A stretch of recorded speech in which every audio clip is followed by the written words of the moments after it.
Hello everyone, Miss Richardson is here, and in this video I'm going to show you 3 different ways that we group tens and ones, also known as groups of 10 and leftovers.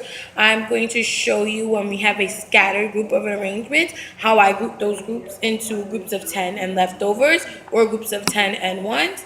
Then I am going to show you how we do it with cubes, and then also how we use it with a place value chart.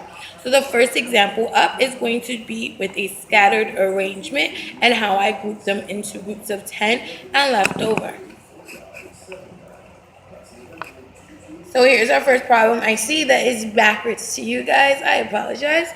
Sarah has some stickers from the prize bin box. Group her stickers into groups of tens and ones. Group her stickers into groups of tens and leftovers. So, first thing that I have my scholars do when they are grouping 10, they have to know that there are 10 items in that one group. So, what we would do here is cross off 10 and circle the whole group. So, that seems easy enough, but what we notice a lot of time is that scholars would circle groups that are far away from each other. So we always say circle groups that are close to each other. First thing we would do, cross them off. 1, 2, 3, 4, 5, 6, 7, 8, 9, 10. This is one whole group. I'm going to circle my whole group. One group of 10, and then I have 1, 2, 3, 4, 5 left over. So my question now says, how many stickers does she have? So I know here she has one group of 10 and 5 left over. So one group of 10 and 5 left over would be the number 15. The way that I could check my work is by putting my number in a place value chart into groups of 10 and ones. I have one group of 10 and 5 left over. I check my work. This is one group of 10 and there's 1, 2, 3, 4, 5 left over. That is my answer, 15. That is the first way. Now we're going to move on to the second way. Again, I apologize that it is backwards to you. So here we have Amaya bought in 15 cupcakes for her birthday. Show cupcakes using Lincoln cubes. Which answer choice shows the number of tens and ones in 15?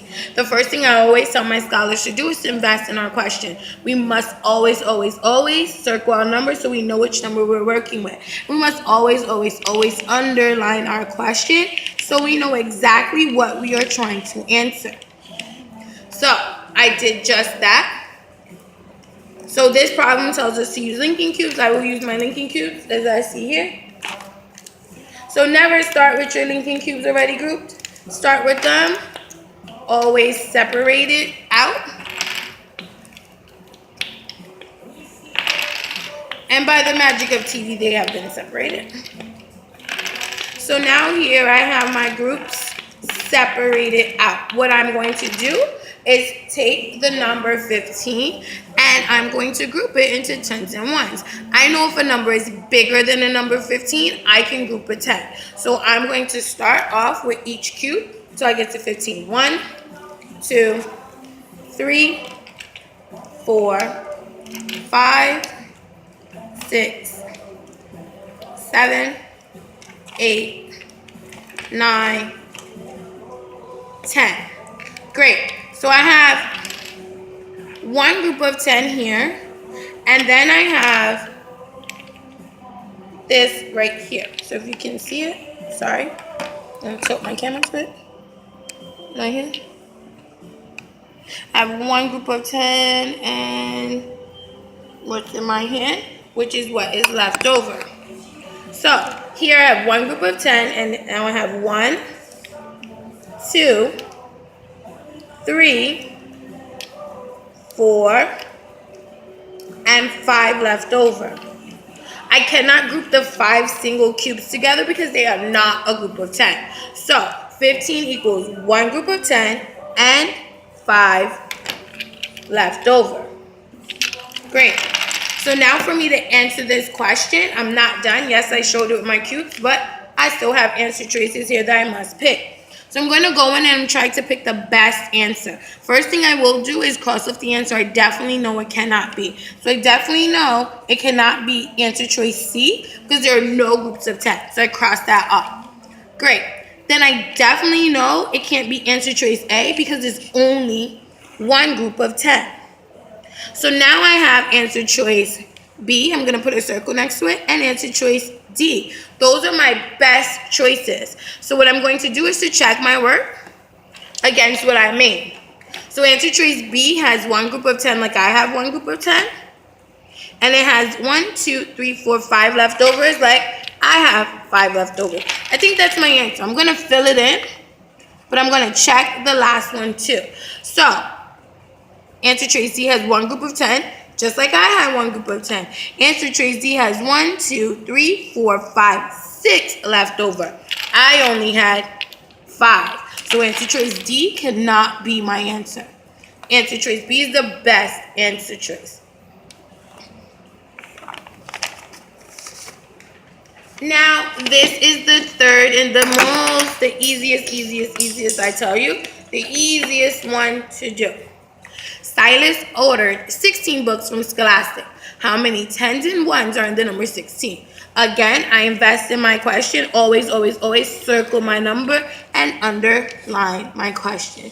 Circle my number so I know which number I'm working with. Underline my question so I know exactly what I'm answering.